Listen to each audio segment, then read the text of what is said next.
am going to test drive a van right now. It's a 2022 Ram ProMaster 159 length extended. Dude.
In the parking lot of Lowe's, actually, a disaster.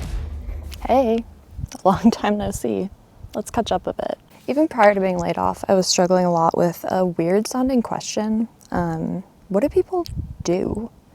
Sounds weird, but I think most people would love to have enough time to not work and be financially stable enough to, own their time, do whatever they want with their free time. But I kept going back to this question of but then what? What do you do? So when I was laid off and I was kind of microdosing this idea of having all this free time and not having to work, I didn't know what to do with myself.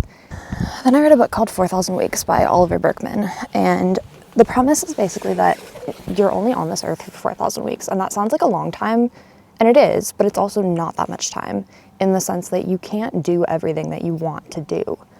It sounds pessimistic, but Berkman doesn't really frame it that way. He frames it more that that's a reason to do something with your time, because if you spend all this time at these crossroads of all these different paths and you sit there and you ruminate about which path you can take, you'll never actually pick a path and you'll end up spending your whole life at the crossroads.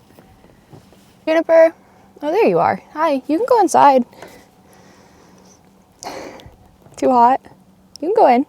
But if you spend all your life at those crossroads, you'll never go anywhere if you don't make a choice and go down a path. So I just come from reading the book The Bell Jar by Sylvia Plath, and if you've read it, she has this fig tree analogy where she's basically picturing herself sitting at the crux of all these branches in a fig tree, and there's all these ripe figs on every branch, but she can't figure out which one to pick, and so she doesn't take a path down any of the branches to pick the figs because they all look so delicious and she doesn't know which one to pick.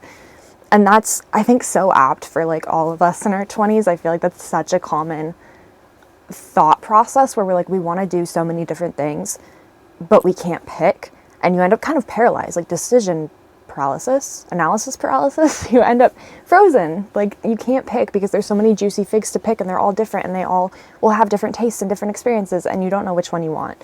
And so I was really struggling with that because I had all this free time, so I didn't have to, do my 9 to 5 and then walk my dog and then make my dinner and then maybe go get a drink with a friend or something and go to bed. I didn't have the routine anymore. I had these 8 hours every day to fill.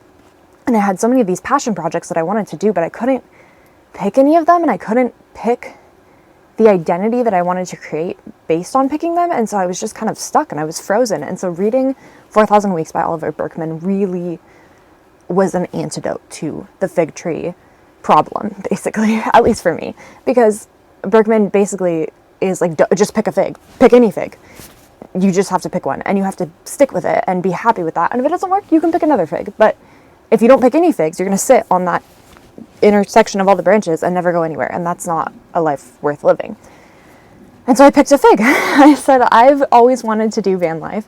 I not just wanted to do van life for the freedom and the the lifestyle itself, but I also really wanted to build out the van, which sounds kind of crazy, but I am really into interior design, home decor, and like building things for myself. I'm an engineer. Like I like putting things together and making things work and solving problems for myself. And so I really wanted to do the actual van build itself. And I had been doing all these like projects on my apartment leading up to this, and I had done, you know, a bunch of peel and stick tiles, and I built a little thing for my shower and all this stuff, but I was renting, so I can't do that much to it, you know, it's all renter friendly. And so part of the motivation for the van was that, like, okay, I'm not in a position to buy a house right now that I can, you know, DIY the shit out of, but I could buy a van. I could buy a van and build it myself and, you know, prove to myself that I could do that, and also get the experience, like have the experience of building something for myself and getting to have the creative license to do whatever I want, and also learning all these new skills. And so, yeah, I I took my severance check and I spent it all on a used Amazon van, and now we're here, and this is said van. I built it out myself. It took me, I bought it in June, and then bought it in June. I moved into it in October, but when I moved into it, I didn't have a working shower because I hadn't tiled it yet, and I didn't have a fridge because it was broken, and so I was disputing it with Amazon. Whole story, but yeah, I did it. It was something I had always wanted to do, basically, and it was something that I wanted to do at that time. Like, it was fresh in my mind because I had been doing all these home projects, but also I realized that, like, that time was the right time to do it. Please hold. There's people biking by and I'm nervous. One thing about van life is you're constantly existing in the public. Like, not a lot of privacy. But yeah, I was thinking about it a lot. It was something I really wanted to do, and I realized that at that time, when I was laid off, there was nothing like preventing me from doing it. There was no good reason not to do it, which is not entirely true, like financially, safety-wise, upheaving your whole lifestyle-wise. Like, there are reasons not to do it. I made pros and cons lists, but it was more that, like, at that time in my life, I didn't have any direct ties keeping me to a specific location. I had a bunch of free time, and I had this, like, influx of cash that wasn't really an influx of cash because I needed another job, or I was going to need all that money, but it just felt like the right time to do it. And I didn't know if I was worried that if I didn't do it then, who knows how my life would look in 6 months, and if I would be able to do it then. Like, circumstances might have changed, and if I never did it in my entire life, I knew I would regret that. And so even if I did it and I ended up hating it, at least I would know that I didn't not do it. Even if I did it and I hated it, at least I would know that I tried it. But if I didn't do it at all, I would always be like, what if, like, I didn't spend my 20s in a van? Like, what if that was the thing to do? Like, what if I enjoyed that? So I'm happy I did it. I know I sound crazy. The thing is, I kind of am crazy. So that's that. But no, really, I kind of have this phrase in my head all the time, and it's not my phrase. I've heard it many places, but, like, if you don't live an exciting life, I've heard it lots of places. If you don't do exciting things, if you don't do cool things, like, you're not going to have an exciting, cool life, because you got to do, you know, how you spend your days is how you spend your life. You got to do things in order to make your life what you want it to be. And yeah, I guess, like, TLDR, I said YOLO, and I did it. So take that how you will. I wouldn't say do what I do, but I did it, and I'm happy about it.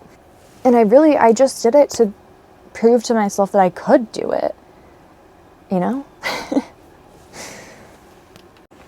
And don't worry, I did get another job. I think I mentioned that, but I got another job in tech. I actually got 2 jobs. I got another job in biotech immediately after getting laid off. I think I accepted my offer in June, started in July or something like that, and I had been laid off beginning of May. So handled that.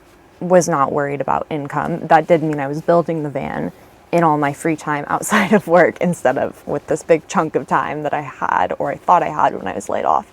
Instead, I built it out for a month, and then I had to do it, like, after work and on the weekends, and I did. It didn't seem to be that big of an issue. But I worked that job until January of this year, and then I actually just recently accepted a new role at a different company and switched to that role. I just found the last job to not be really what I wanted. But I found a better opportunity. I re-interviewed, reapplied, have a new job now. And yeah, I work remote from the van. It hasn't been an issue. I have Starlink. I have a cellular plan as well, or like a data plan, data sim. I can do this lifestyle and do well in my career as well. And that's something that's very important to me. But that's the update from the job search, because I know my last video was about getting laid off and then I just kind of disappeared off the face of the earth. The reason I disappeared off the face of the earth is because I bought the van and that took up all of my time. But I did record things. And yeah, thanks for watching. I plan to make a lot more videos. I'm actually gonna, I just spent a week in Zion. I filmed all of that. I'm gonna post that, but also I want to do a van tour at some point. I want to explain what I built and how I built it and challenges I faced and everything. So if people are interested in that, also gonna do that. But yeah.